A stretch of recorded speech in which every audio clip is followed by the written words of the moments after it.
Hello friends, स्वागत है आपका हमारे यूट्यूब चैनल कुमार सॉफ्टवेयर पे। ये मेरा HTML से रिलेटेड 15 ट्यूटोरियल्स है। इस ट्यूटोरियल्स में हम लोग टेबल टैग का सेकंड लेक्चर देखने वाले हैं। तो आइए देखते हैं कि इस लेक्चर में हम लोग क्या-क्या पढ़ने वाले हैं, उसको हम लोग डिटेल्स में देखने वाले हैं। ये मेरा टेबल टैग का सेकंड लेक्चर है। तो इस तो मैंने आपको ये पिछले ट्यूटोरियल्स में इस डायग्राम के थ्रू समझाया था। तो यहाँ पर हम लोग 3 पार्ट पढ़ने वाले हैं। पहला मेरा होगा टी हेड, ये आपका टी हेड होगा। सेकंड हम लोग पढ़ने वाले हैं टी बॉडी, ये टी बॉडी। और थर्ड हम लोग पढ़ने वाले हैं टी फुट, ये हम लोग पढ़ने वाले हैं। यहाँ पर टी हेड होगा, T body, T foot. Clear है? ये 3 टॉपिक हम लोग इस ट्यूटोरियल में पढ़ने वाले हैं। तो इस डायग्राम के थ्रू मैं आपको समझाना चाहूँगा कि ये जो ऊपर का ये जो पार्ट आपको दिख रहा है ऊपर, ये इसको हम बोलते हैं टी हेड। क्लियर है? जैसे मतलब टी हेड का मतलब क्या हुआ कि आपको ऊपर लिखने, जैसे इससे रिलेटेड मैंने पिछले ट्यूटोरियल्स में आपको जो बताया था, वैसे भी आप टेबल क्रिएट कर सकते हो। और सेकंड तरीका, दूसरा तरीका क्या है कि आप इसका यूज़ करके भी आप टेबल क्रिएट कर सकते हो। लेकिन अब यहाँ पर आप क्वेश्चन पूछोगे कि आपने ये यूज़ क्यों किया? इससे पहले वाला का जो आपने वीडियो बनाया था, वैसे भी हम लोग कर सकते हैं। तो इससे आपको बेनिफिट क्या होगा कि अगर आप टी हेड, टी बॉडी और टी फुट लिखोगे, तो मान के चलो कि टी हेड में आपने जो भी लिखा और उस चीज़ को आप कहीं भी लिख दो, वो टी हेड में ही रहेगा।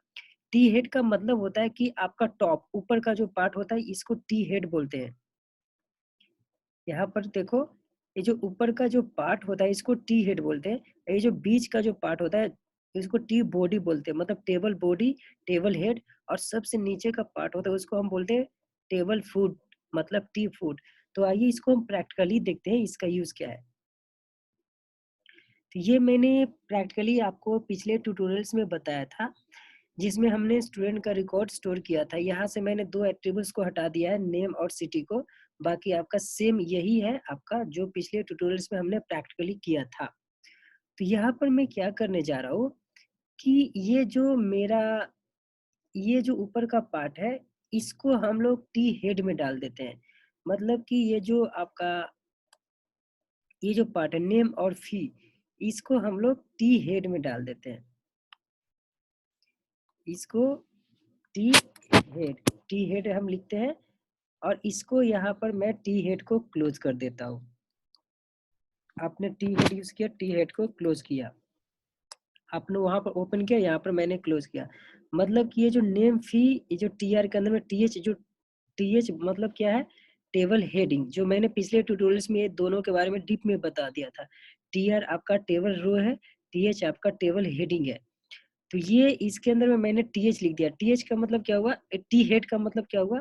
Table heading. मतलब ऊपर हेड होगा, हेड का। जैसे हम लोग मनुष्य है, तो मनुष्य का ऊपर का पार्ट हेड होता है, बीच का पार्ट बॉडी होता है, और नीचे का पार्ट आपका फुट होता है, जो पैर हम लोग का है। क्लियर है? क्लियर है?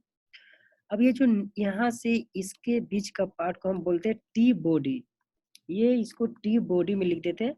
अब इस टी बॉडी को मैं यहाँ पे क्लोज कर देता हूँ। ये टी बॉडी मेरा कृष्णा कहाँ पर है? यहाँ पर है। कृष्णा यहाँ पर है। मतलब ई टी बॉडी को मैं यहाँ पे क्लोज कर देता हूँ। टी बॉडी, ये सबको मैं बॉडी के अंदर में दे दिया। मतलब कि ये 2 पार्ट है, नेम और फी, इसको मैंने हेड में लिख दिया। और ये जो यहाँ से यहाँ तक का पार्ट था, कुमार, कृष्णा, ये सबको मैं बॉडी में डाल दिया। और ये जो नीचे का पार्ट है, इस पार्ट को हम लोग बोलते हैं टी फुट। तो इसको मैं टी फुट में लिख देता हूँ। ये जो यहाँ का पार्ट है, इसको मैं टी फुट में लिखता हूँ। क्लियर है? इस टी फुट को मैं यहाँ पर क्लोज भी कर देता हूँ। टी फुट को यहाँ पर मैंने क्लोज किया। अब देखो इसका यूज क्या है, ये मैं बता देता हूँ। इससे बेनिफिट क्या हो रहा है कि मान लो कि ये जो टी फूड है, यहाँ से यहाँ का पार्ट, इस टी फूड को मैं अगर यहाँ से हटाकर मैंने ऊपर भी लिखा, कहीं भी लिखता हूँ, सपोज मान लो कि यहाँ पर मैंने लिखा टी बॉडी के नीचे कहीं भी मैं लिखता हूँ तो भी आपका नीचे ही आता है। देखो ये मेरा नीचे ही आ रहा है। मैं कहीं भी लिख रहा हूँ फिर भी ये नीचे ही आ रहा है क्योंकि टी फुट का मतलब ही होता है कि नीचे का पार्ट। क्लियर है? तो इससे बेनिफिट क्या होता है कि जब आप कोडिंग करते हो तो आपका जब लेंदी हो जाता है, कभी-कभी डेवलपर के माइंड में ये नहीं रहता है कि मैं इसको अरेंज कैसे करूँ। तो अगर आप टी हेड, टी बॉडी और टी ये जो आपका फुट है, ये कहीं भी लिखोगे, फिर भी आपका ये एडजस्ट हो जाएगा ऑटोमैटिक क्योंकि इसका मीनिंग ही होता है, टी बॉडी का मीनिंग भी ही होता है कि आपका ये बॉडी के अंदर में रहेगा। जैसे देखो, मान लो कि इस मैं हेडिंग को यहाँ से जो मेरा हेडिंग है ऊपर का, ये जो मेरा हेडिंग है इस हेडिंग को मैं यहाँ से उठाकर मैं कहीं और लिख रखता हूँ। सपोज मान लो कि मैंने यहाँ पर बॉडी के नीचे रख दिया, यहाँ पर मैंने रख दिया, फिर भी ये आपका ऊपर ही दिखेगा।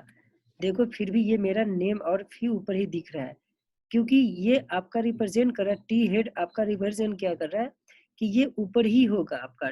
क्लियर है? तो इससे आपको समझ में आ रही है बेनिफिट क्या है कि कभी-कभी डेवलपर को ध्यान में नहीं रहता है कि मुझे कहाँ पर क्या लिखनी है।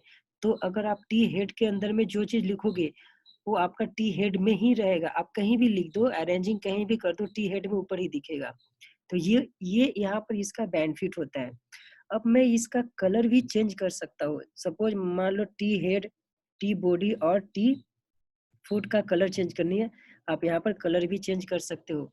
इसका कलर हम लोग सीएसएस के थ्रू भी अच्छे से कर लेते हैं। अगर आपको यहाँ पर करनी है तो आप यहाँ भी कर सकते हो। तो मान लो कि ये जो मेरा टी फूड है, अभी मेरा जैसे था वैसे कर देता हूँ। क्लियर है? अब मान लो इसको मैं ऐसा कर देता हूँ, ठीक है? अब मान लो कि मैं कलर चेंज करना चाह रहा हूँ, तो इसका कलर मैं चेंज करने जा रहा हूँ, किसका? पहले हेड का कलर चेंज करने जा रहा हूँ। तो जब हेड का कलर चेंज करोगे तो अब ये जो टी हेड है इसके अंदर में आप ऐसा लिख सकते हो, बीजी कलर इक्वल टू, अब इसके अंदर में मान लो कि इसका कलर मैं ग्रीन करना चाहता हूँ, तो यहाँ पर लिखो ग्रीन। देखो ये आपका कलर ऊपर का हेड का जो कलर है वो चेंज हो चुका है। अब मान लो कि वैसे मैं बॉडी का कलर चेंज करना चाहता हूँ, यहाँ पर ये जो बॉडी है टी बॉडी में वैसे ही लिखना जी बीजी कलर। बीजी का मतलब होता है background colour, BG for background colour, है ना? यहाँ पर बीजी मतलब बैकग्राउंड कलर इक्वल टू मैंने लिखा। अब इसका कलर मैं रेड कर देता हूँ। देखो बीच का पार्ट मेरा रेड हो चुका है। अब मैं नीचे का कुछ और कलर कर देता हूँ। तो नीचे मेरा क्या है, टी फुट है, तो यहाँ पर मैं टी फुट का कलर चेंज कर देता हूँ। बीजी कलर इक्वल टू, मान लो कि यहाँ पर मैंने इसको डार्क कर दिया। देखो ये डार्क कलर यहाँ पर नहीं आ रही है, इसको मैं येलो कर देता हूँ। येलो कर दिया। देखो मेरा येलो हो चुका है। आई होप कि आपको ये ट्यूटोरियल समझ में आ चुका होगा। तो आपको ये समझ में आ चुका होगा कि ये जो टी हेड, टी बॉडी और टी फुट का यूज़ क्या है। तो आप इसके पहले का जो मैंने ट्यूटोरियल्स बताया था, उसमें भी मैंने आपको टेबल क्रिएट करके दिखाया था। वैसे भी आप कर सकते हो और ऐसे भी कर सकते हो। तो अगर आप T head, T body, T tag, T food use करके करते हो, तो आप समझ रहे हो कि आपको अरेंजिंग करने की ज़रूरत नहीं होती है। अगर डेवलपर क्या करते हैं कि वो अपने धुन में ही रहते हैं। जब वो कोडिंग करते हैं, तो उनको समझ में नहीं आता कि मुझे क्या अरेंजिंग करना है, क्या नहीं करना है, क्योंकि उनको तो लॉजिक लिखना होता है, वो अपने कोड में रहते हैं। तो वो अगर वो समझो मान लो कि टी बॉडी और टी हेड यूज़ करते हैं, अगर मान लो कि इसका अरेंजिंग गलती से कहीं भी लिख दिया, फिर भी आपका बाय डिफ़ॉल्ट यहाँ पर आउटपुट परफेक्ट ही आएगा। अरेंज ऑटोमेटिक यहाँ पर कर दिया जाएगा, क्योंकि इस टैग का मीनिंग ही होता है टी हेड का मतलब ऊपर ही जाएगा। टी हेड के अंदर में जो भी लिखोगे आपका ऊपर ही जाएगा। टी फूड के अंदर टी फूड जो भी लिखोगे वो नीचे ही आएगा और ये बॉडी का पार्ट होता है। आई होप कि आपको ये ट्यूटोरियल समझ में आ चुका होगा। Thank you.